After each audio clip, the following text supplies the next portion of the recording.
Hello friends, मेरे digital classes में आप लोग का बहुत बहुत फिर से नए सेशन में स्वागत कर। तो चलिए, छत्तीसगढ़ के जो पिछले 6 मंथ के जो करंट अफेयर्स यहाँ पे कवर कराया जा रहा है, जिसमें 2 या 3 पार्ट में अपलोड कर चुका। आई थिंक वो देख लिए होंगे, नहीं देखो तो जाके देख सकते। सारे क्वेश्चन इंपॉर्टेंट है और यहाँ पे जितने भी इंपॉर्टेंट क्वेश्चन हो सकते हैं उसको मैं इंक्लूड किया हूँ। और पिछले क्लासेस में 20 क्वेश्चन मैं टॉप के कराया था, जिसमें आपका जो आगामी एग्जाम जो होने वाली है उसके लिए बहुत ही ज़्यादा करंट अफेयर्स का इंपॉर्टेंट है question. National international current affairs भी मैं पढ़ाता हूँ, जिसमें मैं डेली बेस पे क्लासेस होता है। छत्तीसगढ़ के जो करंट अफेयर्स में बीच बीच में अपलोड करते रहता हूँ, तो इसको भी जाके देख लीजिएगा। और डेली बेस पे आप करंट अफेयर्स पढ़ना चाहते हैं तो चैनल को सब्सक्राइब करके रख लीजिएगा, ताकि नोटिफिकेशन आप तक पहुँच पाए। कंप्लीट मैं हिस्ट्री भी पढ़ा रहा हूँ, जिसमें मॉडर्न हिस्ट्री, एंशियंट हिस्ट्री मैं कंप्लीट कर दिया हूँ। ये हमारा वीडियो वाला हिस्ट्री भी कुछ दिन में ख़त्म हो जाएगा। जितने भी कंटेंट और क्वेश्चन तैयार किया गया है, लूसेंट से क्वेश्चन को तैयार किया गया है। और बाकी छत्तीसगढ़ के जीएस का जो मॉक टेस्ट वगैरह चली रही है, जिसमें मॉडल पेपर मैं करा रहा हूँ। तो चलिए स्टार्ट करते हैं सेशन को।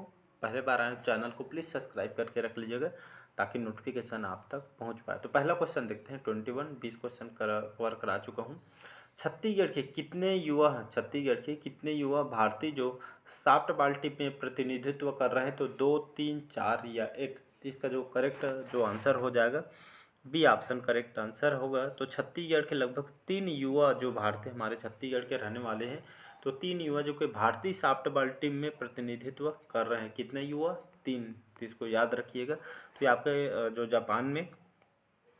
जापान को जो कोची शहर, यहाँ पे जो अंडर 18 जो अंतर्राष्ट्रीय जो सॉफ्टबॉल जो एशिया जो कप आयोजन किया था आपके जापान के कोची शहर में, इसका आयोजन किया गया था 2023 का।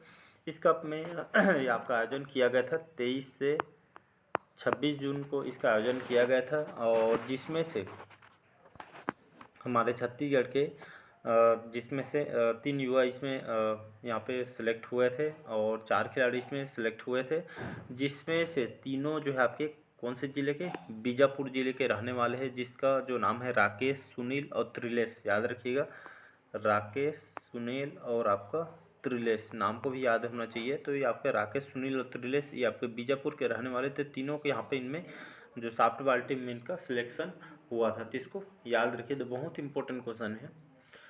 मतलब स्पोर्ट्स से क्वेश्चन तो पूछा ही जाता है। अगला क्वेश्चन देखते हैं। छत्तीसगढ़ सरकार ने रेशम पालन और आपके किसानों को आमदनी बढ़ाने के लिए कौन सा योजना की शुरुआत की है? तो कोसा समग्र योजना, कोसा सिल्क योजना, सिल्क समग्र योजना, या आपका सिल्क कोसा योजना 2। तो इसका जो करेक्ट जो आंसर हो जाएगा, सिल्क समग्र योजना जो 2 है, यहाँ पे सी ऑप्शन इसका करेक्ट आंसर हो जाएगा। तो छत्तीसगढ़ सरकार ने जितने भी रेशम पालन जो किसान है, रेशम पालन वगैरह का, ये आपका जो खेती अपनाते हैं, रेशम पालन वगैरह करते हैं, और किसानों को खास करके उनकी आय को बढ़ाने के लिए, उनकी आमदनी को बढ़ाने के लिए ये योजना छत्तीसगढ़ सरकार के द्वारा सिल्क समग्र योजना स्टार्ट किया। जितने भी जो किसान हैं, जिनके द्वारा रेशम पालन का जो काम वगैरह करते हैं लोग, तो खासकर एक किसानों को उनकी एक तरह को आय को बढ़ाना, इसी तरह इस योजना को उसी उद्देश्य से इसको लाना है। तो सिल्क समग्र योजना, इसको याद रखिएगा। अगला क्वेश्चन देखते हैं। यहाँ पे छत्तीसगढ़ में हर वर्ष आंगनवाड़ी कार्यकर्ताओं और सहायिकाओं को सम्मानित किया जाएगा 15 नवंबर को, 17 नवंबर को, 14 नवंबर को, 16 नवंबर को। तो इसका जो करेक्ट आंसर हो जाएगा, अब हर साल जितने भी कार्यकर्ता, आंगनबाड़ी कार्यकर्ता, सहायिका को सम्मानित किया जाएगा। तो उनके काम के प्रति लॉकडाउन में इन लोग बहुत सारे वर्क किए थे जो सराहनीय थी। तो इसी उद्देश्य से जो छत्तीसगढ़ सरकार ने यहाँ पे 14 नवंबर को, हर साल 14 नवंबर को अब जितने भी आंगनबाड़ी कार्यकर्ता जो सहायिकों को सम्मानित इनको किया जाएगा। और इनके जो इसके पहले पार्ट जो अपलोड किए थे, जिसमें इनको सैलरी वगैरह जो इम्प्रूवमेंट किया गया है, बढ़ाई गई, इसमें बताया था। तो इसको भी जाके देख लीजिएगा। तो हर साल आप 14 नवंबर को आंगनबाड़ी कार्यकर्ता सहायिका को इसमें हर साल इसको सम्मानित किए जाएंगे इन लोग को। तो इसको याद रखिएगा। अगला क्वेश्चन देखते हैं। पंडित झाबरमल जो शर्मा द्वारा लिखित भारतीय गोधन पुस्तक का विमोचन किसने किया है? विश्वभूषण हरिचंदन, नरेंद्र मोदी, अमित शाह, या आपके मुख्यमंत्री भूपेश बघेल जी। तो इसका जो करेक्ट आंसर हो जाएगा, तो मुख्यमंत्री भूपेश बघेल जी के द्वारा इनको इस पुस्तक का जो विमोचन इनके द्वारा किया गया था। तो पंडित झाबरमल शर्मा द्वारा ये लिखित पुस्तक भारतीय गोधन पुस्तक विमोचन का इनके द्वारा, ये मुख्यमंत्री भूपेश बघेल के द्वारा इसका विमोचन किया गया था, इसको याद रखिएगा। तो भारतीय जो गोधन है खास करके गायों के ऊपर जो बेस्ट बुक है, तो इसको याद रखिएगा। अगला क्वेश्चन देखते हैं। अगला क्वेश्चन देखते हैं, छत्तीसगढ़ राज्य निर्वाचन आयोग के नए सचिव का पदभार किसने ग्रहण किया है? मोहम्मद अकबर ने, राजेश कुमार शुक्ला ने, मोहम्मद कैसर अब्दुल ने, या आपको विवेक ढांड ने? तो इसका जो करेक्ट आंसर हो जाएगा मोहम्मद कैसर अब्दुल ने नई नियुक्ति थी। इसको याद रखिएगा, आने वाले एग्जाम के लिए इंपॉर्टेंट है। जो कि छत्तीसगढ़ राज्य के निर्वाचन आयोग के नए सचिव पदभार इन्होंने ग्रहण किया है। तो मोहम्मद कैसर अब्दुल नाम को याद रखिएगा, बार बार बोल रहा हूँ, ये आप आने वाले एग्जाम की जो नियुक्ति है अक्सर पूछा जाता है। अगला क्वेश्चन देखते हैं, छत्तीसगढ़ सरकार की जो महत्वाकांक्षी जो योजना है गोधन न्याय योजना अंतर्गत गौठानों में कितने रुपये प्रति क्विंटल के दर से गोबर खरीदी की जा रही है? 220 रुपये, 250 रुपये, 200 रुपये या 300 रुपये? तो इसका जो करेक्ट आंसर जो हो जाएगा आपका सी ऑप्शन हो जाएगा। तो छत्तीसगढ़ सरकार की जो योजना आप सभी को जहाँ आपको पता होगा, तो गोधन न्याय योजना इसको लाया गया था आपके हरेली त्यौहार को सबसे पहले इसको लाया गया था। इसकी अंतर्गत जो जितने भी गौठान वगैरह निर्माण करवाए गए, इतने जो सभी गौठान में 200 रुपये में 200 रुपये प्रति क्विंटल की दर से यहाँ पे गोबर खरीदी की जा रही। तो आपका 200 रुपये उसको आंसर याद होना चाहिए। अगला क्वेश्चन देखते हैं, छत्तीसगढ़ की जो मुख्यमंत्री कन्या विवाह योजना में दी जाने वाली सहायता राशि को बढ़ाकर कितना रुपया किया गया है? 60,000 रुपये, 55,000 रुपया, 50,000 रुपये, 65,000 रुपया? तो मुख्यमंत्री कन्या विवाह योजना में दी जाने वाली सहायता राशि कितना रुपये बढ़ा? तो पहला इसका जो राशि दी जा रही थी मुख्यमंत्री कन्या विवाह योजना के तहत, पहले इसकी राशि 25,000 रुपये यहाँ पे दी जा रही थी, लेकिन इसको यहाँ पे बढ़ा के अब इसको 50,000 यहाँ पे कर दी गई। एक तरह के जो कन्या विवाह योजना के तहत यहाँ पे एक तरह के यहाँ पे एक जो फैमिली की जो आर्थिक स्थिति में मजबूत करना, एक तरह एक सहायता राशि के रूप में इसको दी जाती है। तो ये जो राशि बढ़ाकर कितना रुपया किया गया है? तो ये आपको 50,000 रुपया किया गया। पहले इसका 25 था, लेकिन अब इसको 50 कर दिया बजट के अनुसार। अगला क्वेश्चन देखते हैं, छत्तीसगढ़ में कितने विषयों में युवा वैज्ञानिकों को यंग साइंटिस्ट अवार्ड 2023 प्रदान किया गया है? तो ये आपका 18 चिन्हित विषय में, 15 चिन्हित विषय में, 19 चिन्हित विषय में या 12 चिन्हित विषय में? तो इसका जो करेक्ट आंसर हो जाएगा सी ऑप्शन करेक्ट आंसर हो। तो छत्तीसगढ़ में लगभग 19 चिन्हित जो विषय हैं, जो 19 सब्जेक्ट में यहाँ जो जितने जो युवा जो वैज्ञानिकों को यंग साइंटिस्ट अवार्ड ये आपको 2023 प्रदान किया गया था। मतलब 19 जो चुनिंदा जो सब्जेक्ट हैं इनके ऊपर जो युवा को ये अवार्ड दिया जाएगा। तो इसका सी ऑप्शन याद रखिएगा। तो ये खास करके युवा को मतलब ये आपका जो यंग साइंटिस्ट जो आगे नए टेक्नोलॉजी क्षेत्र के दुनिया में आगे बढ़ाने के लिए इनको प्रेरित करने के लिए ये अवार्ड ये आपका प्राप्त किया जाता है। वो हर साल इसे युवा वैज्ञानिक जो अवार्ड है इनको दिया जाएगा, और यहाँ एक फेस्टिवल भी हर साल इसका आयोजन किया जाता है। अगला क्वेश्चन देखते हैं, छत्तीसगढ़ में पारंपरिक शिल्प एवं विविध कला प्रशिक्षण शिविर आकार, जिसका नाम दिया है आकार 2023 का आयोजन कहाँ किया गया था? तो इसका जो आयोजन कहाँ किया गया था? तो आपके धमतरी, दुर्ग, रायपुर या गरियाबंद में? तो इसका जो करेक्ट आंसर हो जाएगा सी ऑप्शन करेक्ट आंसर हो जाएगा। तो इसका जो आयोजन जो हमारी राजधानी रायपुर में इसका आयोजन किया था, जो जैसे खासकर आप जगह बस्तर जाएंगे तो वहाँ पे आपको पारंपरिक शिल्प बहुत ही मतलब हाथ से बनाए हुए आपको शिल्प वगैरह देखने को मिलेगा। बहुत सारे यहाँ पे कला आपको देखने को मिला। एक तरह की इनकी आय को बढ़ाना, एक तरह के जो हम इसके जो देश विदेश में इसको प्रसिद्धि को बढ़ाना है ताकि लोगों को इसके बारे में पता चले। तो एक तरह की पारंपरिक शिल्प और विविध कला जो प्रशिक्षण भी इसके तहत दी जाती है। तो इसका जो आकार 2023 का आयोजन कहाँ किया गया था? तो रायपुर शहर में इसका आयोजन किया गया था। एक तरह का बढ़ावा भी देना है जो पारंपरिक शिल्प जो हाथों से कढ़ाई बुढ़ाई के जो काम करते हैं, तो यह अक्सर जनजातियों में देखने को मिलता है। अगला क्वेश्चन देखते हैं, अगला क्वेश्चन है, छत्तीसगढ़ के कौन सा जिला जो सर्वाधिक मोतियाबिंद ऑपरेशन करने में प्रथम स्थान पर है?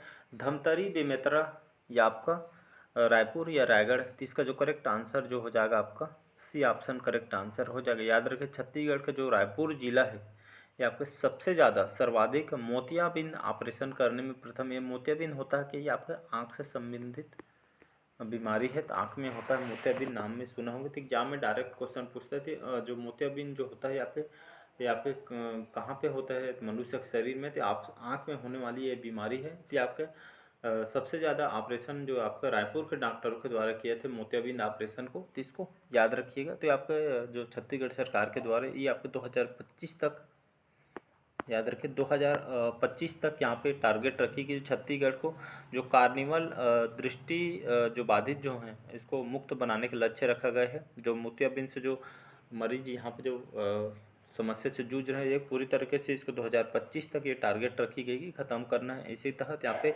अभी तक के 1 यहाँ पर लगभग 1.35 लाख यहाँ पे 35,000 तक के ऑपरेशन सफल किया जा चुका है, जिसमें सर्वाधिक जो ऑपरेशन करने वाले जो आपके एक तो पहला आपका रायपुर हो गया, दूसरा आपका सूरजपुर और तीसरा में आपका बलौदाबाजार। तो आपका रायपुर, सूरजपुर और बलौदाबाजार जो जिला है यहाँ के डॉक्टरों ने सबसे ज़्यादा यहाँ पे मोतियाबिंद ऑपरेशन किए हैं और ठीक भी हुए मरीज। तो इन्हीं काम की वजह से इनको डॉक्टरों को इनको सम्मानित किया जाएगा इसी काम की वजह से। तो इसको याद रखिएगा। अगला क्वेश्चन देखते हैं अगला क्वेश्चन देखते हैं, छत्तीसगढ़ में कैटरेक्ट ब्लाइंडनेस बैगलाल फ्री स्टाइल प्राप्त करने वाला देश का जो पहला जिला कौन सा है? तो रायगढ़, बस्तर, कबीरधाम या आपका कोंडागांव। तो छत्तीसगढ़ में कैटरेक्ट जो ब्लाइंडनेस बैगलाल जो फ्री स्टेटस है इस प्राप्त करने वाला देश का पहला जिला कौन सा बना है? तो आपका बना है आपका रायगढ़, बस्तर, कबीरधाम या कोंडागांव। तो इसका जो करेक्ट आंसर हो जाएगा कबीरधाम, इसका करेक्ट आंसर हो जाएगा। तो एक तरह का ये भी आपके आँखों से मतलब ये अब आँखों से जो संबंधित जो बीमारी रहती है, तो एक तरह का इसको भी ये आपका जो फ्री में इनको जो इलाज करना है एक तरह का। तो इसी मामले में प्राप्त करने वाला देश का पहला जिला आपका कबीरधाम बना है। तो इसको याद रखिए। तो एक तरह का जो सरकार के द्वारा फिर इन लोग को इलाज कराना है आँखों को, तो ये आपका पूरी तरीके से इसको तो आँखों से संबंधित जो गरीब परिवार में खासकर देखेंगे तो इलाज नहीं करा पाते हैं पैसे की वजह से, क्योंकि एक तरह से इनको एक तरह सेवा करना है। इसको पूरी तरीके से यहाँ पे जितना हो सके यहाँ पे लोगों को यहाँ पे एक तरह का जो ब्लाइंडनेस की जो समस्या है इसको ख़त्म करना है। अगला क्वेश्चन देखते हैं, छत्तीसगढ़ शासन द्वारा जनजाति जो युवा गृह घोटुल का नाम परिवर्तन किया गया है। तो परिवर्तन किया है गोगा स्थलहल को या युवा गृह को या घोटुल को या आपके धुमकुरिया को। तो इसका जो करेक्ट आंसर जो हो जाएगा आपका सी ऑप्शन घोटुल। याद रखिए, अब यहाँ पे छत्तीसगढ़ शासन द्वारा जो जनजाति युवा गृह घोटुल का नाम परिवर्तन करके इसको रखा गया है, गोटुल रखा गया है, याद रखिएगा। तो अब इसको गोटुल बोला जाएगा न कि घोटुल। तो घोटुल का नाम परिवर्तन किया है, जनजाति युवा गृह है, पढ़े होंगे छत्तीसगढ़ की जीएस में पढ़ाया हूँ, तो इसको अब गोटुल बोला जाएगा न कि घोटुल। तो इसको याद रखिएगा। छत्तीसगढ़ की जो 5 विशेष पिछड़ी जनजाति भी आती है इसके तहत, यहाँ पे जैसे बैगा, कमार, पहाड़ी कोरवा, बिरहोर, अबूझमाड़ी, ये छत्तीसगढ़ के 5 विशेष पिछड़ी जनजाति जो काफ़ी एग्जाम में आता है। तो इसको याद रखिए। एक बार यहाँ पे बैगा भी लिख दिया हूँ, कमार, इसके तहत यहाँ पे पहाड़ी कोरवा के लिख दिया हूँ, पहाड़ी कोरवा के साथ साथ तो मैंने बिरहोर और आपका अबूझमाड़ी, ये 5 जो है आपके छत्तीसगढ़ विशेष पिछड़ी जनजाति जो कि एग्जाम में क्वेश्चन पूछा जाता है। अगला क्वेश्चन देखते हैं, पाँचवीं बार जो है सर्वश्रेष्ठ किसान अवार्ड प्राप्त करने वाला देश के इकलौते किसान कौन बने हैं? Doctor Harish Mohan, doctor Rajesh Kumar Mishra, doctor Rajaram Tripathi या डॉक्टर कल्पेश कुमार। तो इसका जो करेक्ट आंसर ये आपके 5वीं बार, याद रखिएगा 5 बार, 5वीं बार। तो 5वीं बार सर्वश्रेष्ठ किसान जो अवार्ड प्राप्त करने वाला देश के इकलौते किसान आपके डॉक्टर राजाराम त्रिपाठी आपके बने हैं। तो इसको याद रखिएगा। तो लगभग 5वीं बार इन्होंने यहाँ पर सर्वश्रेष्ठ किसान अवार्ड प्राप्त करने वाला इकलौता जो किसान बने हैं राजाराम त्रिपाठी। कहाँ के रहने वाले हैं? तो बस्तर के कोंडागांव, याद रखिए अगर ज़िला पूछे तो बस्तर के कोंडागांव के ज़िले के रहने वाले हैं। यहाँ पे किसानी करते हैं और इनको जैविक खेती के मामले में यहाँ पे जैविक खेती करते हैं और इसके तहत लगभग, और ये यहाँ पर जैविक खेती के मामले में 5वीं बार इनको सर्वश्रेष्ठ किसान अवार्ड प्राप्त हुआ है। और इसी के तहत लगभग और यहाँ पे 500 जो अधिक और किसानों को यहाँ पर लोगों को जागरूक किया गया है और यहाँ पे लोगों को और जागरूक किया जा रहा है। आगे भी जैविक खेती करिएगा तो जितने भी कीटनाशक वगैरह हमारे उससे नुकसान ही न के फ़ायदा है। तो इसी तरह लोगों को जागरूक भी किया जा रहा है और किसानों तक ये आपका ये जो तकनीक यहाँ पे पहुँचाई जा रही है। तो इसको याद रखिएगा, एक इम्पोर्टेंट क्वेश्चन है अवार्ड से। अगला क्वेश्चन देखते हैं। इंडिया इंडेक्स रिपोर्ट के अनुसार नीति आयोग द्वारा जारी वर्ष 2020-21 की लैंगिक समानता में छत्तीसगढ़ जो है कौन से स्थान पर है? तो ये आपके दूसरा, पहला, तीसरा या पांचवा? तो इसका जो करेक्ट आंसर हो जाएगा पहला स्थान करेक्ट आंसर हो जाए। ये इंडिया जो इंडेक्स एक रिपोर्ट जारी की जिसमें नीति आयोग के द्वारा वर्ष 2020-21 के लैंगिक समानता में छत्तीसगढ़ कौन से स्थान पे है? तो आपका पहला स्थान में है। लैंगिक समानता होता क्या है? तो एक तरह का लैंगिक समानता अगर देखेंगे तो जिसमें इसका होता है मतलब जिसमें स्त्रियों अगर होती है और आप स्त्रियों और लड़कियों के साथ जो इसके साथ जो सभी तरह के जो हिंसा को यहाँ को एक तरह का समाप्त करना है। जितने भी अपराध वगैरह करते हैं जैसे इनके साथ रेप वगैरह डके जो भी जो गैर कानूनी तरह से जो काम करते हैं इसको एक तरह का समाप्त करना है। जिनमें जो शामिल है आपके शोषण करना और यहाँ पे देह व्यापार करनी, अन्य तरीक़ों से इसमें शामिल किया गया। तो इसी तरह के इसको लैंगिक समानता बोला जाता है। तो इसी को एक तरह के समाप्त करना है, ख़त्म करना है पूरी तरीके से। तो ये आपके छत्तीसगढ़ इसी मामले में प्रथम स्थान पे है, तो इसको याद रखिएगा। अगला और लास्ट क्वेश्चन देखते हैं। आज का। छत्तीसगढ़ के किस जिले में रेड कास्ट सोसाइटी और निक्षय मित्र के रूप में राज्यपाल द्वारा सम्मानित किया गया है? तो आपके रायपुर, सरगुजा, बस्तर या बालोद को? तो इसका जो करेक्ट आंसर हो जाएगा सी ऑप्शन, बस्तर जिला। याद रखें तो छत्तीसगढ़ के बस्तर जिलों को रेड कास्ट सोसाइटी और निक्षय मित्र के रूप में राज्यपाल द्वारा सम्मानित किया गया था। हमारे राज्यपाल कौन है छत्तीसगढ़ के यहाँ पे? तो कमेंट करके आज का आंसर है मतलब एक आपका क्वेश्चन है आज का। तो हमारे छत्तीसगढ़ के जो नए राज्यपाल हैं आप लोग को पता होगा हमारे छत्तीसगढ़ जो पहले अनसुईया हो गई थी लेकिन अभी हमारे छत्तीसगढ़ के राज्यपाल चेंज हो चुका है। तो कमेंट करके बताइएगा हमारे छत्तीसगढ़ के नए राज्यपाल कौन हैं। तो इसमें यहाँ पे जो रेड कास्ट सोसाइटी को निक्षय मित्र के रूप में राज्यपाल द्वारा सम्मानित किया गया था, खास करके ये आपका किसको कौन सा मिला है? बालोद जिला को मिला है। ये आपका मुंगेली जिला को छत्तीसगढ़ के रेड कास्ट सोसाइटी के माध्यम से अधिक यहाँ पे टीबी मरीजों को यहाँ पे गोद लेकर यहाँ पे छत्तीसगढ़ राज्य के सर्वश्रेष्ठ निक्षय मित्र बनाने का गौरव प्राप्त हुआ है। तो इसको याद रखिए। तो बस्तर इसका करेक्ट आंसर हो जाएगा। तो जितने भी जो टीबी मरीज है जो परेशानी से जूझ रहे हैं, एक तरह का गोद लेना है उनका आर्थिक स्थिति को यहाँ पे जो एक तरह का जो परेशानी से जूझ रहे हैं एक तरह उनको हल्का करना है, कम करना है। इसी उद्देश्य से निक्षय मित्र के रूप में राज्यपाल के द्वारा सम्मानित किया गया। तो कमेंट बॉक्स में राज्यपाल का नाम बताइएगा। तो आज के सेशन चलिए आज यहीं तक रखते हैं। तो कमेंट करके ज़रूर बताइए आज के सेशन कैसा लगा। पहले बार आए तो चैनल को प्लीज़ सब्सक्राइब करके रख लीजिएगा। तो चलिए बाकी के क्वेश्चन अगले पार्ट का वेट कीजिएगा। तो बताइएगा कैसे लगा सेशन। चलिए आज के लिए इतना ही। Thank you.